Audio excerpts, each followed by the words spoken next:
On the 7th of June this year, the Guardian newspaper ran a special feature on the brutal campaign of violence by the regime of Cameroon's President Biya against English-speaking communities in the west of the country, which were formerly known as British Cameroon, communities to whom we owe a historic responsibility.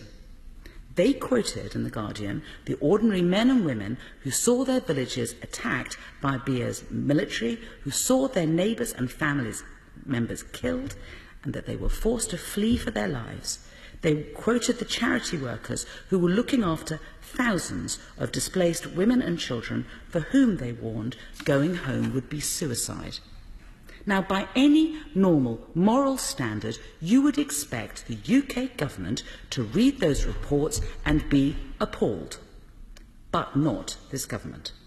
The very next day after that report was published, the British Trade Secretary announced a £1.5 billion deal with a British national gas company and President Biya's regime. A deal which, in the words of the Trade Department's press release, will, quote, generate a huge stream of revenue for Cameroon's public treasury.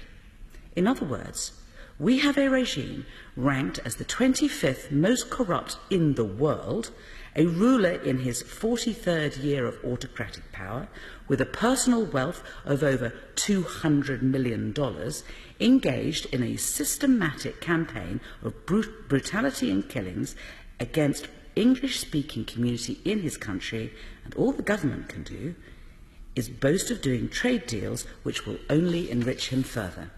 That, in my mind, is what this government means by global Britain.